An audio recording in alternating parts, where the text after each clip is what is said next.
Hi, it's Alex here, and I'm going to reveal to you one of the biggest mistakes that I made when I was going out during the day to meet women, or day game as we see it.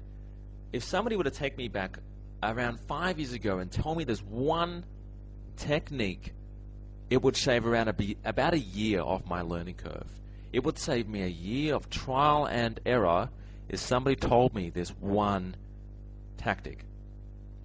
And you see, 5 years ago, I didn't have a coach or mentor. In fact, I had nobody. I would actually go out during the day by myself.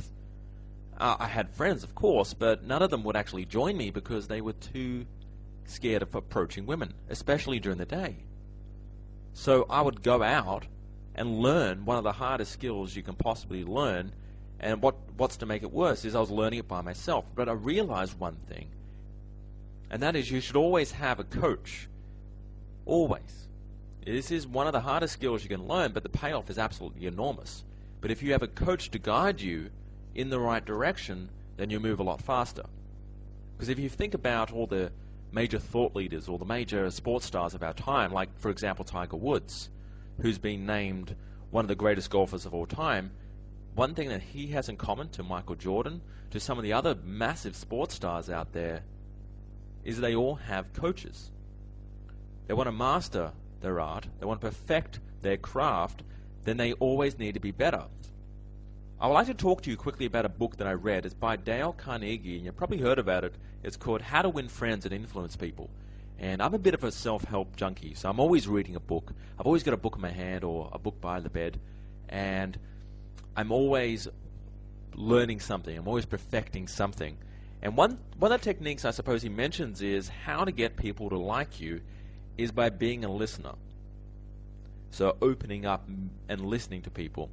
Because if you think back to the last conversations that you've had, either with a friend, a colleague, or a spouse, or even a loved one, if you think back and they were telling you a story, were you present in the moment and listening actively to their story, or were you in your own head relating to that story with your experiences or with funny stories of your own?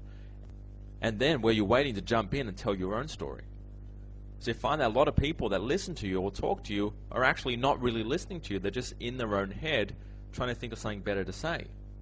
And 5 years ago when I used to approach women, I used to just ask questions because I thought that was the way to get her attracted to me. Have you ever asked a girl what she ultimately finds attractive in a man?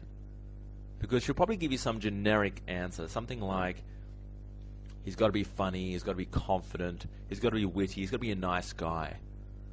Right? And when somebody who fits that profile exactly, like 100% exactly, he comes along and talks to her, she's actually turned off by him.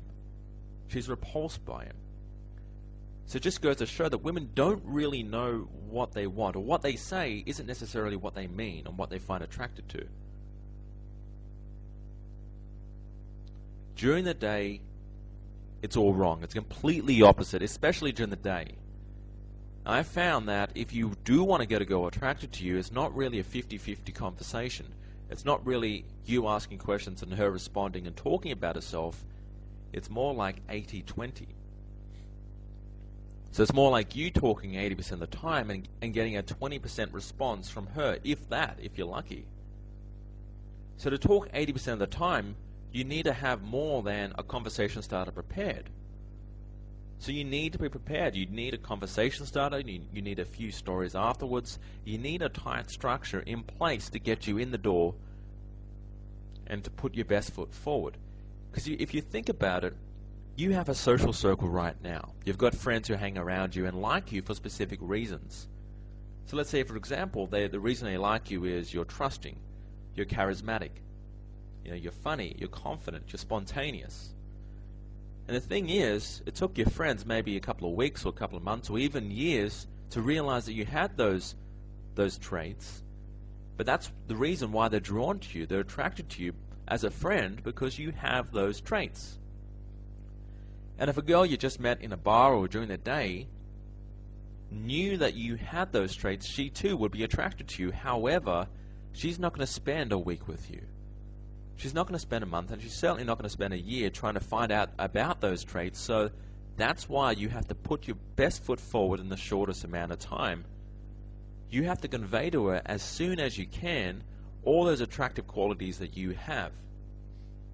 You have around 3 minutes to do this. This is where the game gets interesting. You have about 3 minutes to convey all those attractive traits you have to get her interested in you.